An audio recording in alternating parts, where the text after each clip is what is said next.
The American Rally Sport Group brings us to the western rim of the Grand Canyon as Mitsubishi Motors presents the Ramada.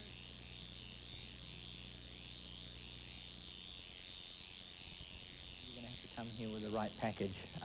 You have to have done your homework before the event starts, and be key as well. In this event, it's going to take the gentleman that has the biggest huevos to go the fastest. You need to be able to read terrain. It was once said that going fast is not the difficult part, it's knowing when to slow down. I'd like to think that that you never know with a rally what can happen.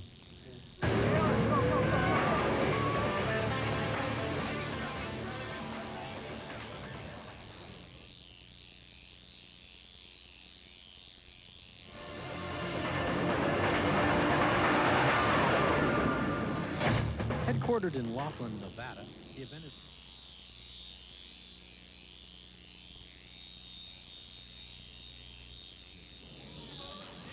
Ron Peterson leads a two-car team of Subaru Impreza. Ford Sierra Cosworth. Doug and Sue Robinson are looking to repeat their top five. Day one of the three-day event covers over 300. Molokai Indian Nation.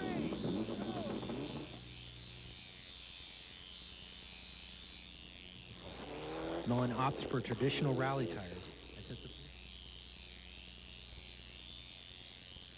Whitman chooses snow tires, but it's to no advantage.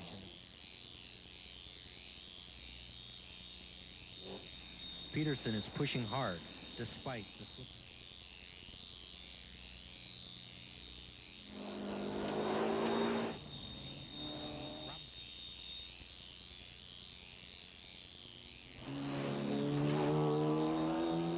Tony Chop.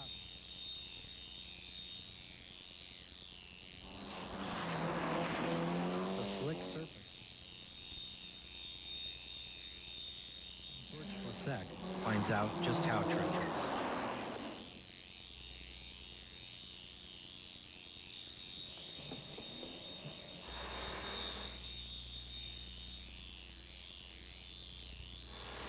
Straight at the intersection. Straight.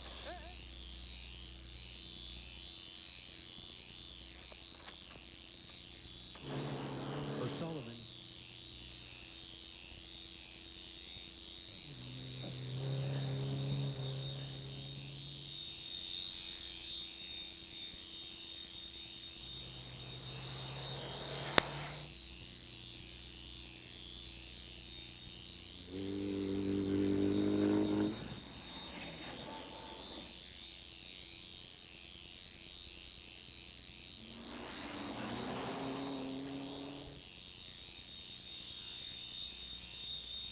Williams has enlisted Canadian champion John Bill. Lancer Evolution 6.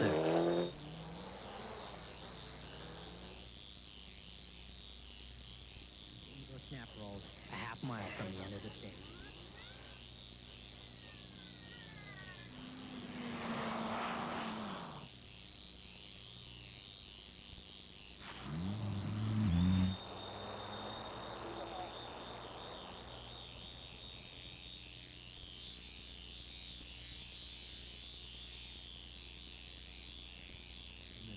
Peterson Subaru.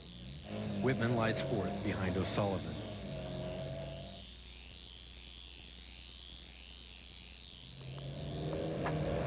Boy, it's a quagmire.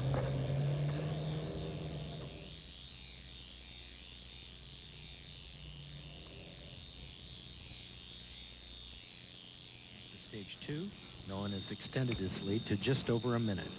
No problems at all. Just taking your rest.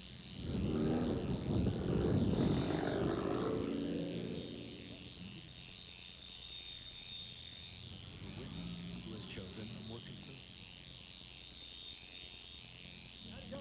Slippery. Wrong tire choice on the first stage, but If we can survive today and not make any mistakes, we'll be good for tomorrow.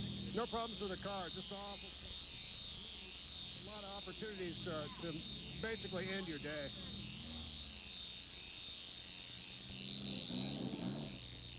This Speed Vision program is brought to you by Mitsubishi. Co-drivers review the scores as service crews ready their cars for the demanding stages ahead.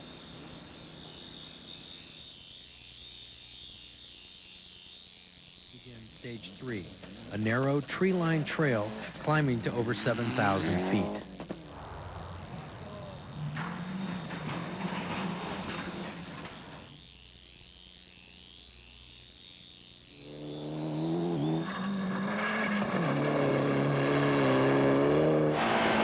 Peterson wins the stage by 0.08 over Millen.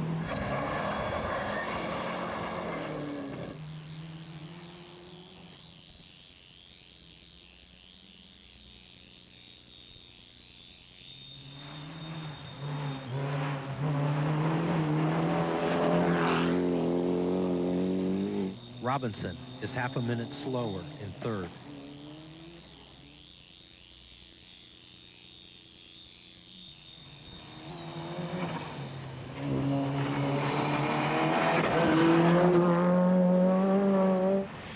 Turner records the 4th fastest time in his Jeep, moving into the top 5. Hosek has recovered from his rollover with minimal damage to his Audi. It doesn't take long for him to regain his pace.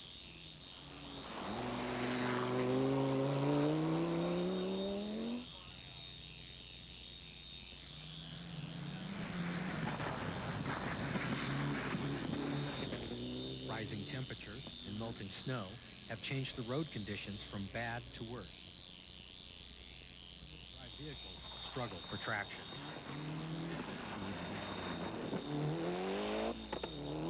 On this, the longest stage of the day, Millen again takes back.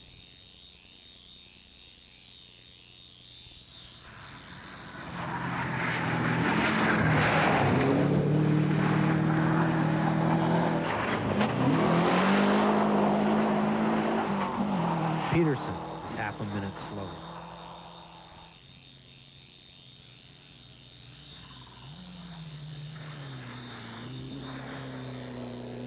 Whitman falls back from the leaders, trailing now by 4 minutes.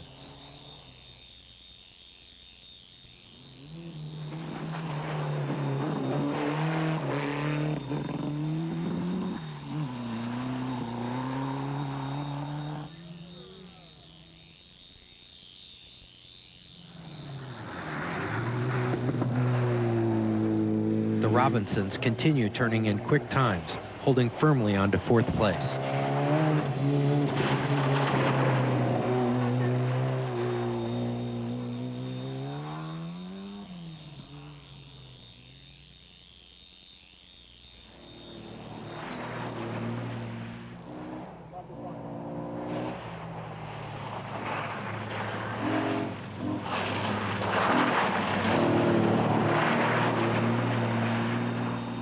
Turner has overtaken O'Sullivan, who has had problems.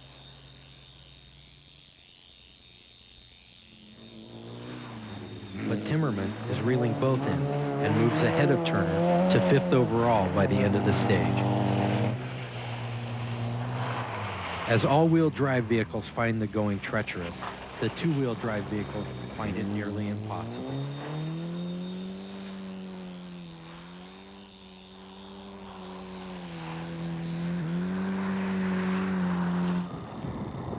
The soggy conditions affect the lower-powered production cars the worst. Stock class leader Nick Taylor discovers that the only way to get down the road is to get off the road.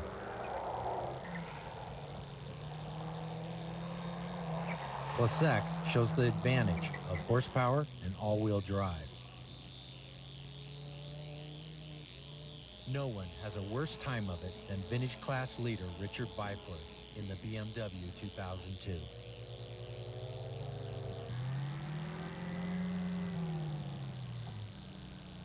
To escape the quagmire, he tries every trick in the book. And some that aren't.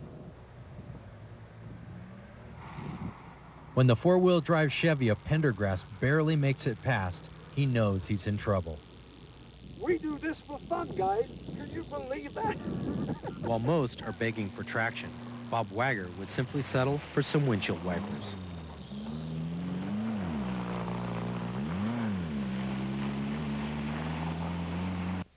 Hi, I'm Jacinta, a professional fitness trainer. She Motors, wake up and drive.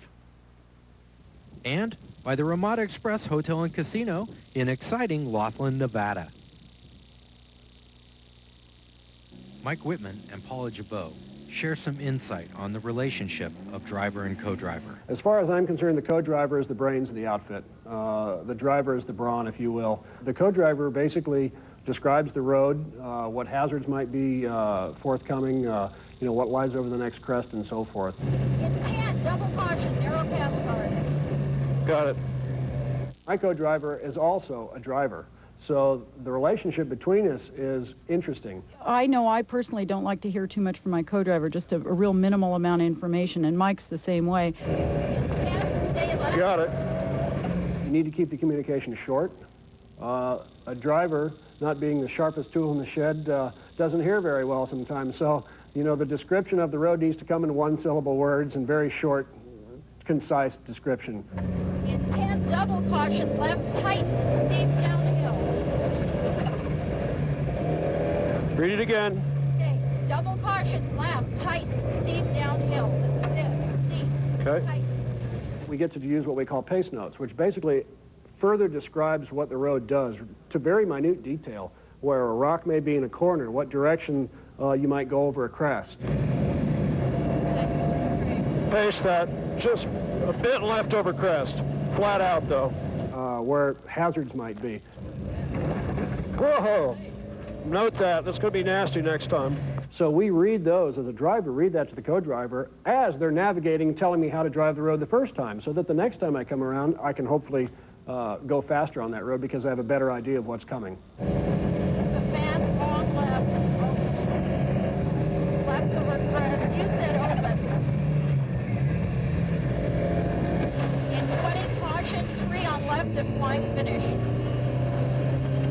Whitman has finally found his pace.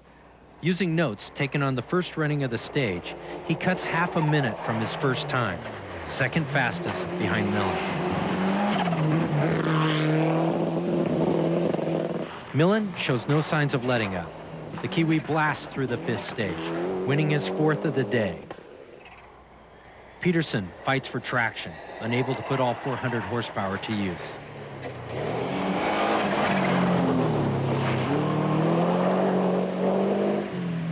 Firmly in fourth place, Robinson continues to turn in quick times.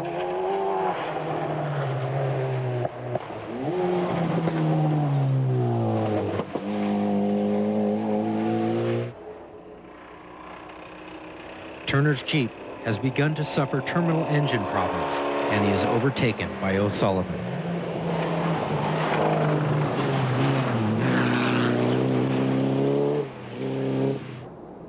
Temperatures drop late in the day, and mud turns to ice.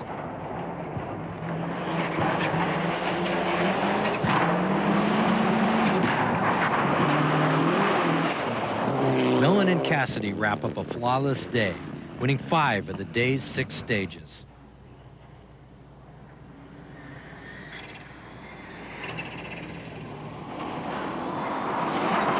Peterson and Gutzman followed by half a minute, forced to settle for second.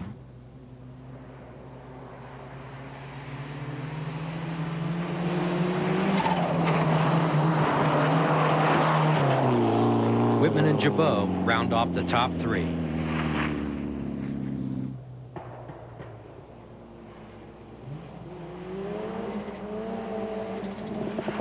Giving away over 100 horsepower to the other open class cars, the Robinsons have given an excellent performance and remain in fourth.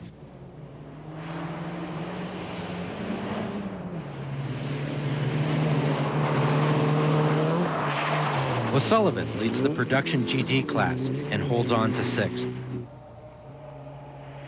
Peterson's teammate, Reither and Demetrio, in the 2nd Subaru are 5th, but their spirited drive ends due to turbo problems.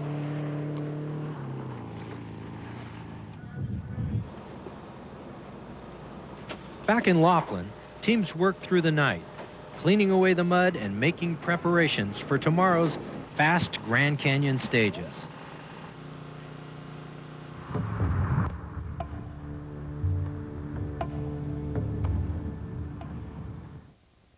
A2. Over 300 miles and 5 stages lay ahead, including the longest rally stage in North America. The first stage is 18 miles and winds 4,000 feet up a canyon from the banks of the Colorado River.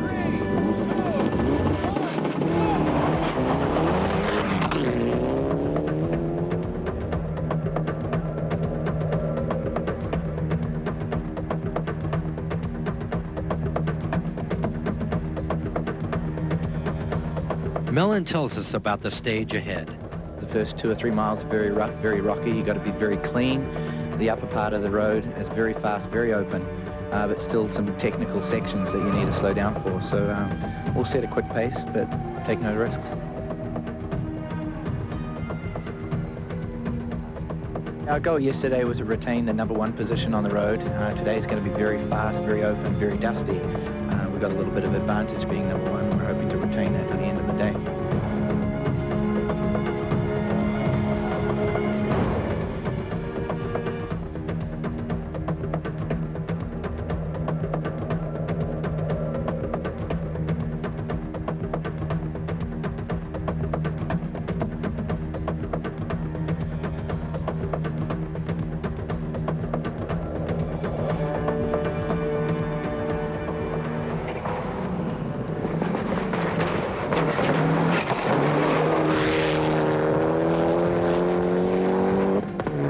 Subaru is jumping out of gear right now, out of 3rd gear, but Bill said he'd hold it in gear while we need 3rd, and I doubt if we'll be in 3rd very long because I think it's going to be 4th and 5th almost all day. The 2.5 minutes might be a little difficult to catch up to Reese, but I hope to close the gap considerably, and possibly, with a little luck, you might get a flat tire or something. But it's Peterson's luck that runs out. Midway through the stage, his transmission gives out, ending any hopes for victory.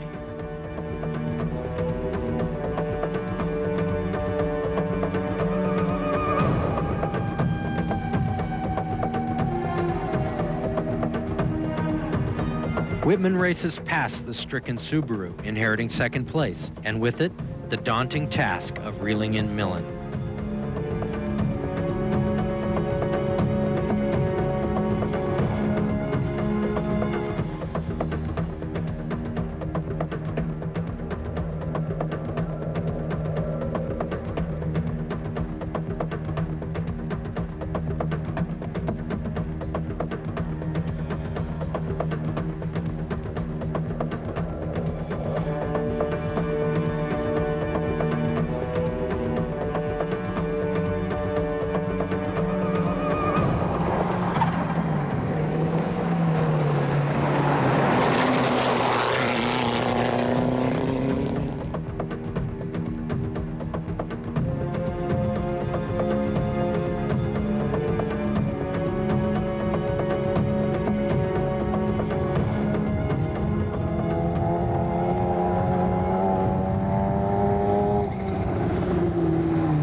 O'Sullivan is on fire.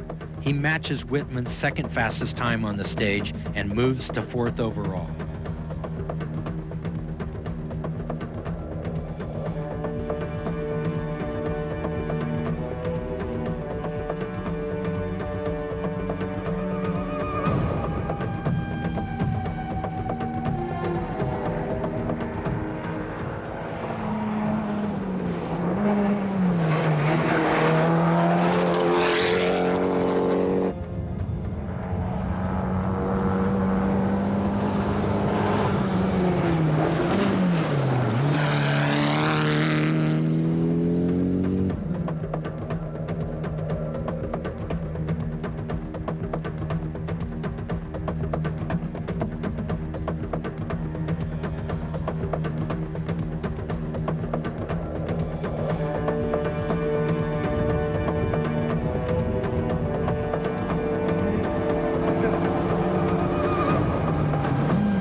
Dave Coleman and Josh Jaco are fastest among the two-wheel drive cars and show off some nice sideways driving in their Group 2 Datsun. We'll be right back with Stage 8. The program is brought to you by Mitsubishi Motors, Wake Up and Drive, and the Ramada Express Hotel and Casino in exciting Laughlin, Nevada.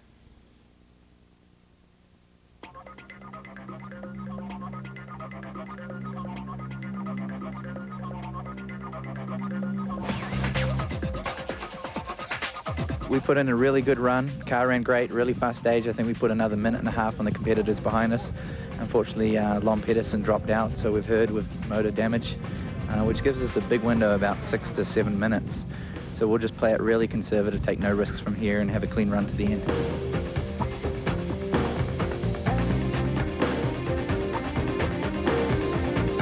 If this is how Millen takes it easy, we'd love to see it when he pushes hard.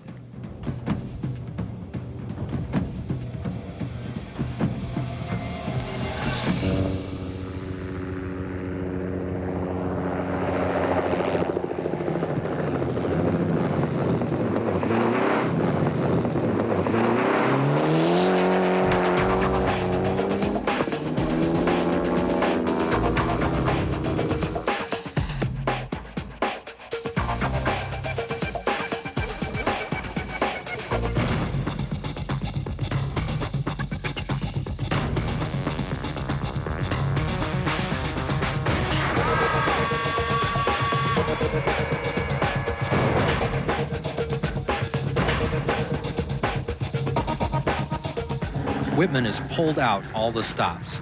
He's going all out to close the gap in the hope that Millen will make a mistake.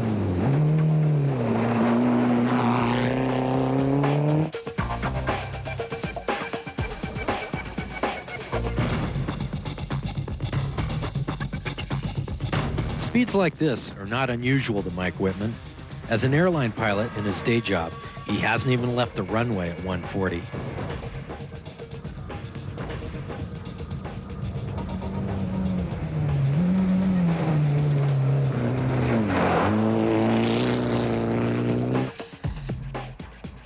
O'Sullivan pushes his Mitsubishi to the limit, reaching speeds of over 140 miles an hour on these fast, open roads.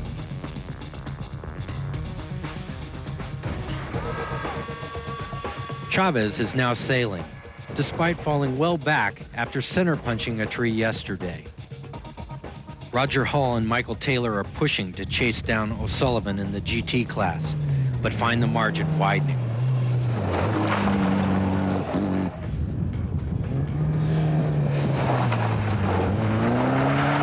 Appreciates this sideways action. You've got to love those two-wheel drive cars.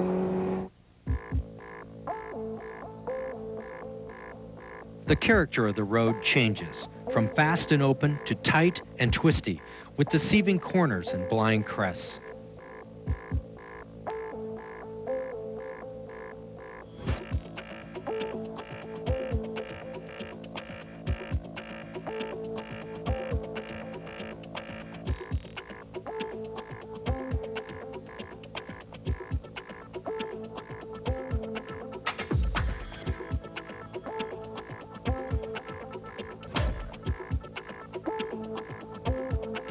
Unlike the World Rally Championship events, where teams carefully practice and write pace notes for each stage, American rallies are run blind, using only basic route instructions. The emphasis here is on road reading skills. You drive as fast as you can down a road you've never seen before.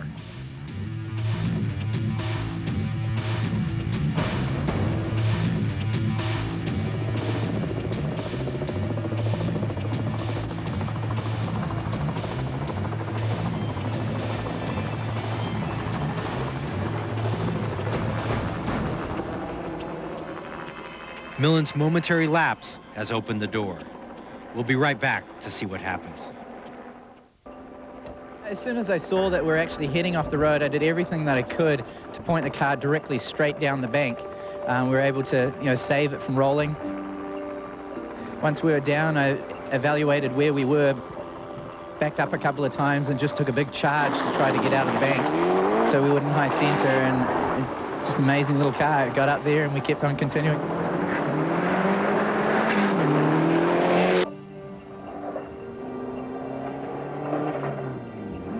As Whitman reaches the corner, he sees evidence of Millen's off.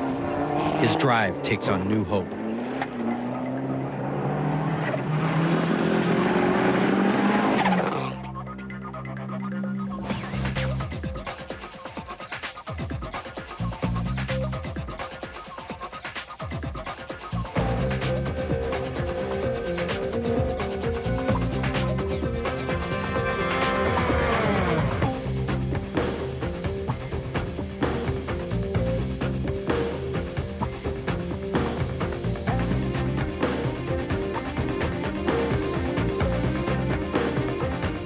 What makes rallying so special to me is the fact that it's such an insane-looking sport. It looks like absolute out of control, yet you're in control. At least that's the idea behind the game, if you get it right anyway. I don't think there's a more spectacular motorsport to watch personally than rallying. To me, rallying provides the greatest challenge. John Buffum once said, in road racing you see one corner 1,000 times, in rallying you see 1,000 corners one time. And boy, there's nothing closer to the truth. It's always changing.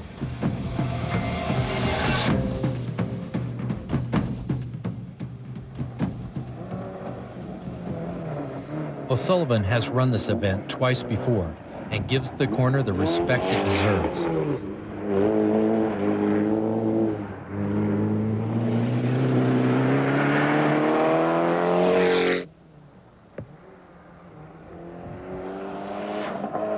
This deceptive corner surprises plenty of other teams.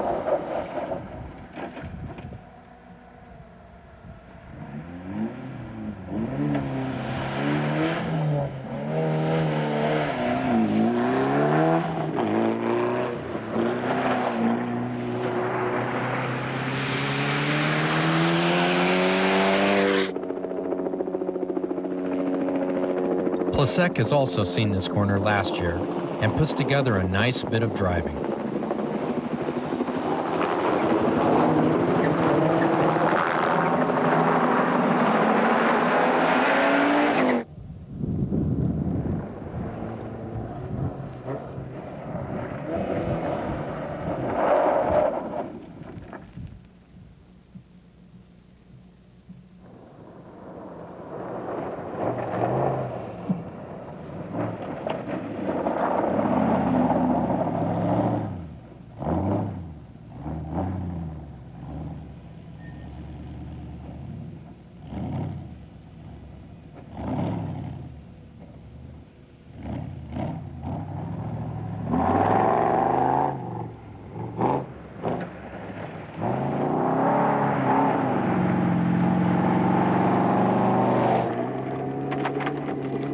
The tricky corner has gotten the best of Group 2 leader Dave Coleman, and they are passed by the Mazda of Group 5 leaders Jim Gillespie and Mick Kilpatrick.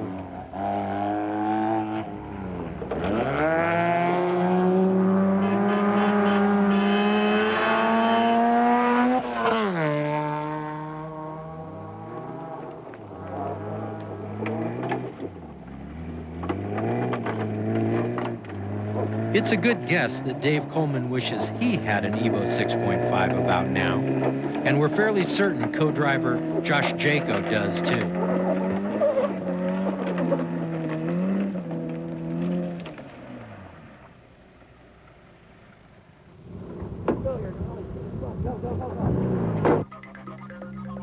Millen's lead is secure, despite the near miss that could have cost him the rally.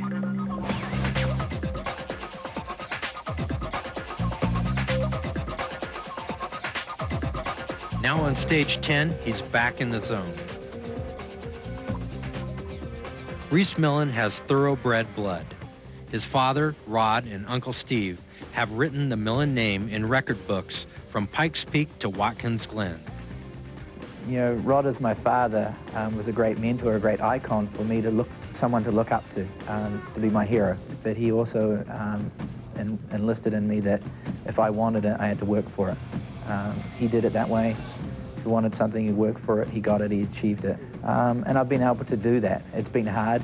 At times I question why he took this route of doing it, but at the end of the day, it really does boil down to personal satisfaction. Earlier this year, Reese took this same car to a class win at Pikes Peak.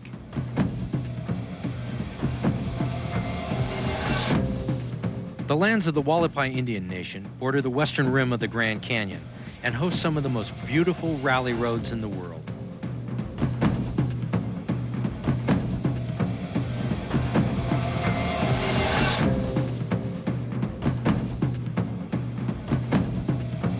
Near the end of the stage, drivers catch their first views of the majestic Grand Canyon.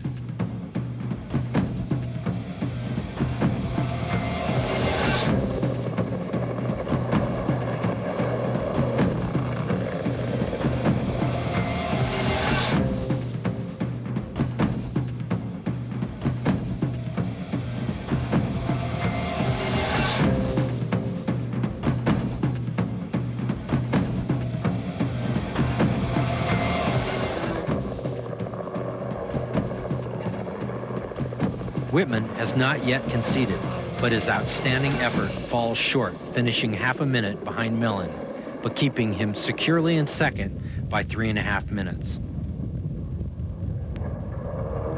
O'Sullivan sets the second fastest time once again.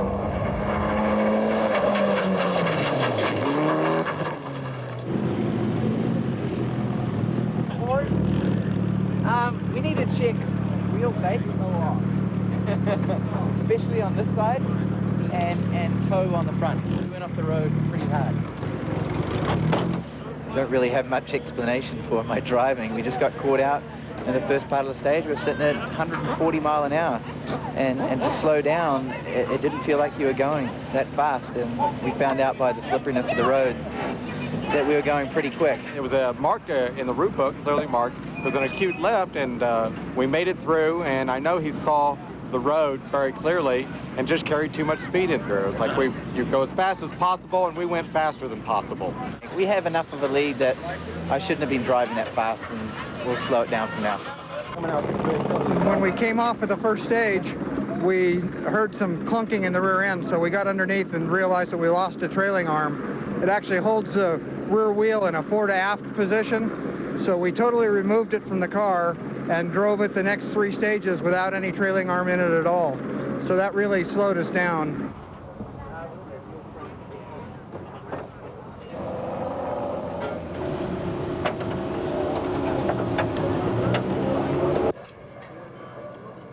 It's not much damage.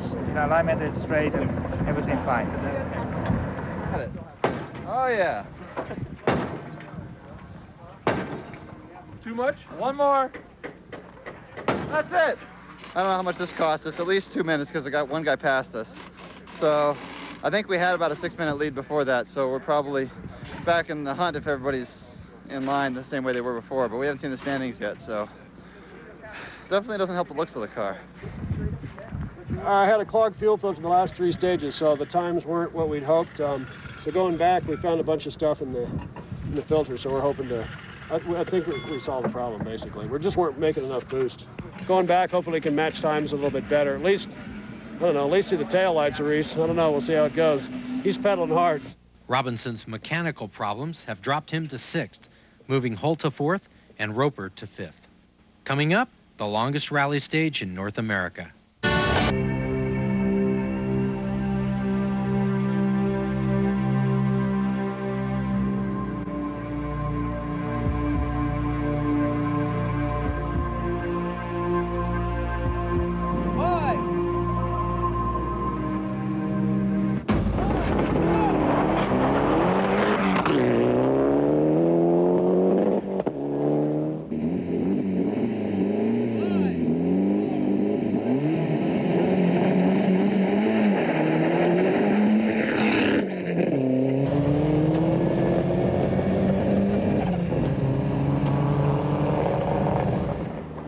"48 miles of concentration. I don't know if I can do it. I'm just betting at some point throughout the middle of that I'm going to be daydreaming about something.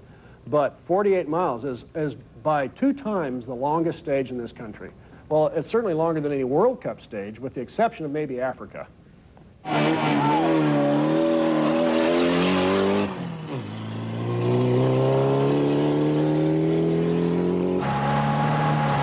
this stage is complete rallies other places, so nothing is written.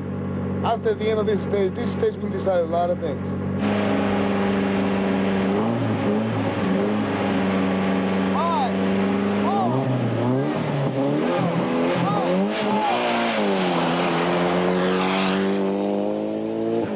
Burns and Westwood have taken over the Group 2 lead after Coleman's mishap.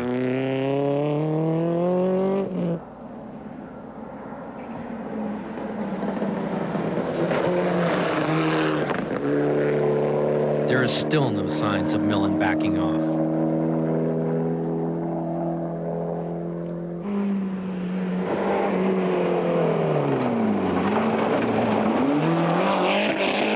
Whitman's Ford is still not making the power he'd like, but he still finishes 2nd on the stage.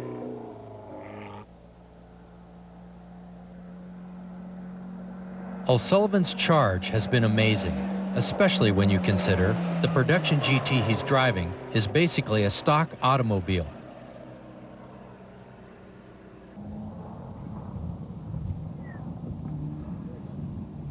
Reese Millen finishes the marathon stage, averaging 78 miles an hour on the 48-mile test. That stage for a 48-mile stage actually went by very, very fast. I'm used to driving Baja where you'll do 500 miles, so that was long for a rally stage, but short for a Baja stage. So with your lead that you had, did you back off a little bit? Enough to not take any chances, but still not to give up any time. Do you think you made up any time on Reese? I don't think so, no. I suspect we probably lost some more time. We really had a tough time. It was great road, I loved it, but the car just didn't perform the way I'd hoped. We'll fix it tonight, it'll be all right. So you're looking forward to the super stage tomorrow? Absolutely, we can stay close to home tomorrow. 16:18:92. 16. O'Sullivan and Dillon are 3rd quickest.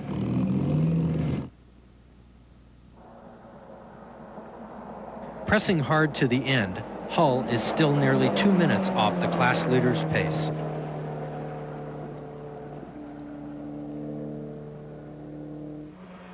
Coleman takes over in Group 2 when Burns suffers an alternator failure on the long stage.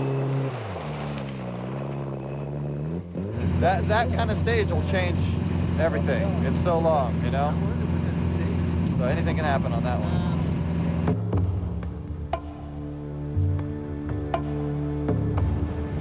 Teams return to Laughlin and check in at the day's final control. Enthusiastic competitors in the Falcon Tire Adventure Rally are also reaching the finish of this touring event designed for street stock vehicles.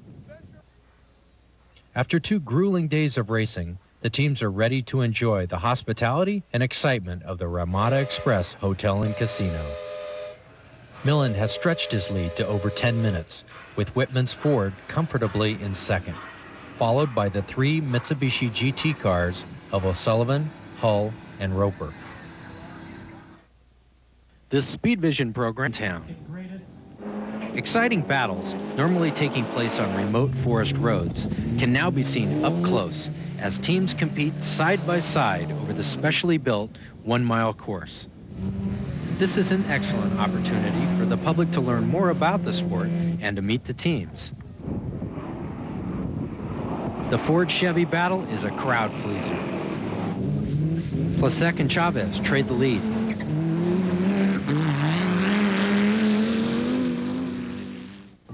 During breaks in the action, fans are given the chance to share the rally experience from the best seat in the house. For a small donation to the local Boys and Girls Club, fans strap in for a spin around the superstage with their favorite driver. You ever been in a rally car before? No, it's my first time.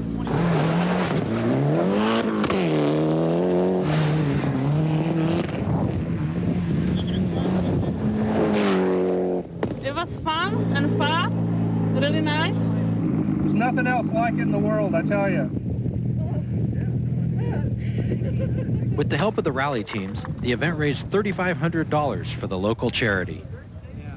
We've mounted the Speed Vision camera to Reese Millen's helmet for a driver's eye view of the superstage.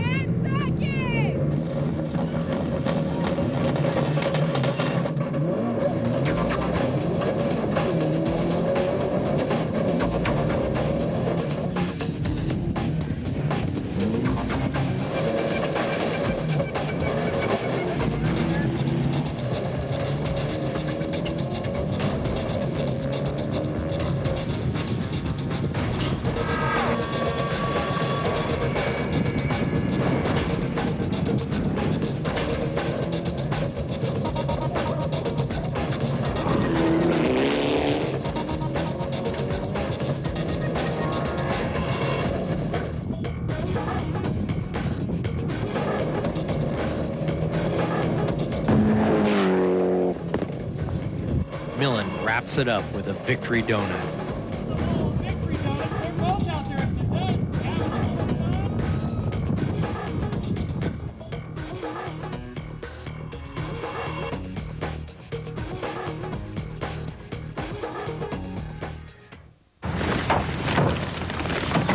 Are you picking up Stephanie?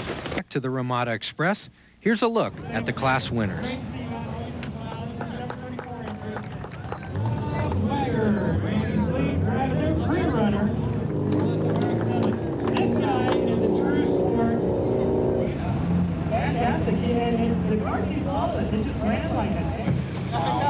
By the way, folks, right here, I want you to know. Jim Gillespie. Lachlan O'Sullivan and John Dillon in the Mitsubishi Eclipse take the podium in 3rd overall and 1st in production GT.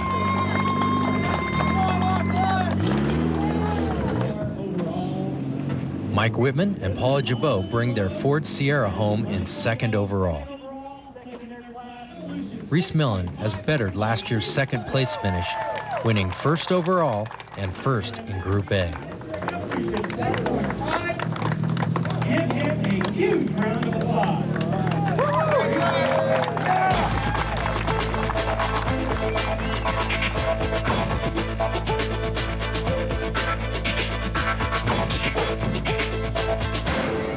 You know, my father had actually given me some advice. He had a big off years ago in the desert, and he said the roads are very deceiving out there. Desert roads are some of the hardest to read in the world. He said you come over a crest and the road will look like it goes straight ahead, and sure enough, it curves around a little dip. Even with his advice, I got caught out. I saw the road, it looked like it went straight, and it hooked hard left. We went off to the right and just really got lucky. Really happy for Mitsubishi, UPRD.com, and everyone that made this successful. The event is just amazing. We'll definitely be back here for next year. Join us in Laughlin this December when once again Mitsubishi Motors presents the Ramada Express International Rally.